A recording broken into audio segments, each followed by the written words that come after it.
Gracias, muy buenas noches. Los electores independientes son personas que se ubican en el centro y cuando votan no lo hacen por partido, sino por candidato. Esta es la historia.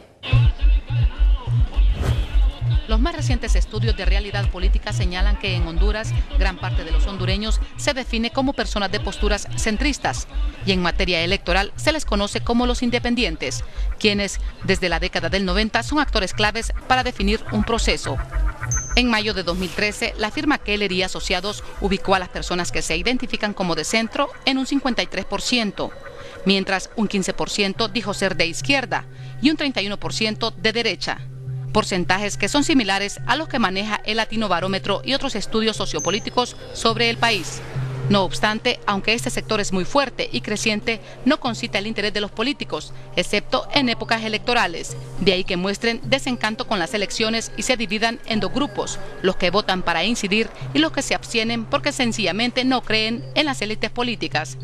¿A qué obedece este fenómeno? Los analistas explican algunos rasgos. Los partidos juegan a los votos duros, juegan al antagonismo, juegan al nivel precario. El último presidente en Honduras, o los últimos presidentes, lo hacen con 20-25% del electorado.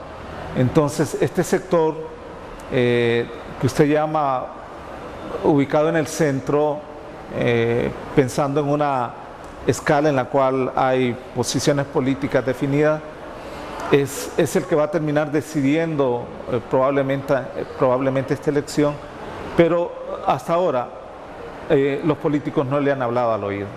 Es quizá esa ausencia de mensaje hacia ese sector lo que haya influido para que el bando de los independientes que se abstiene de votar arroje las siguientes cifras. En las elecciones de 2005 se registró un abstencionismo del 44%. En el 2009 este dato subió al 50%.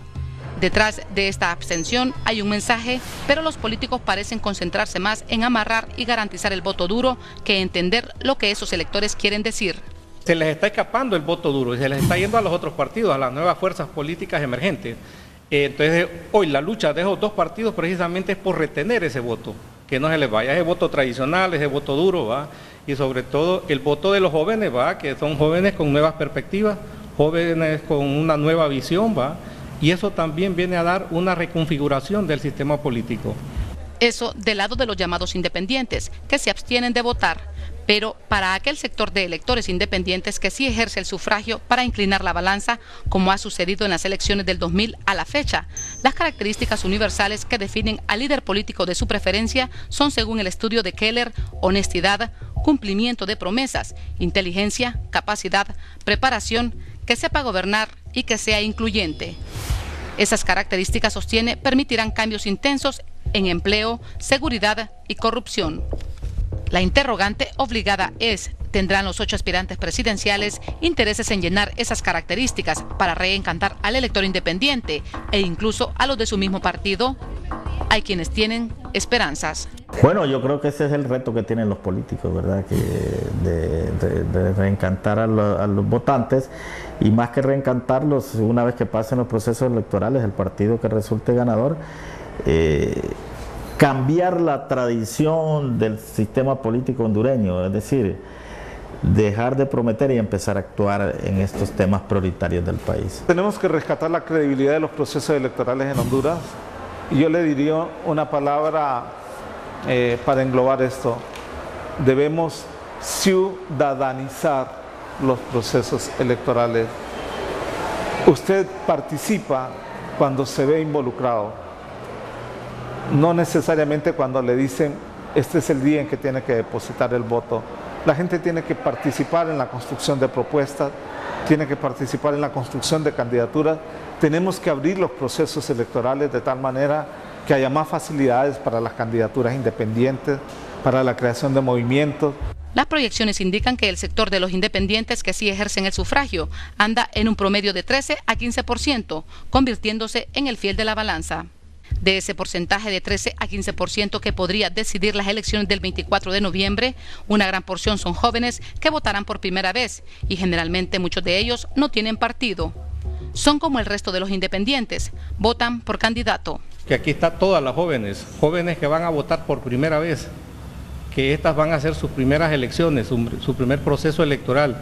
Y parte de esos jóvenes, si bien es cierto, están indecisos, pero una gran cantidad de esos jóvenes ya tomaron decisión. Lo que pasa es que están a las expectativas, ¿va? Y en las elecciones primarias muchos de estos jóvenes no votaron. Y no votaron por muchas razones. Una, porque tal vez trabajan en el gobierno y no querían identificarse con un partido determinado, ¿va? Pero que en las elecciones generales, estas elecciones de noviembre son mucho más abiertas y entonces sí va a haber afluencia de participantes. Si en este proceso electoral los candidatos son capaces de mover a los independientes que se ubican en el centro, podrán ganar una elección aún sin tener la casa unida con el voto duro.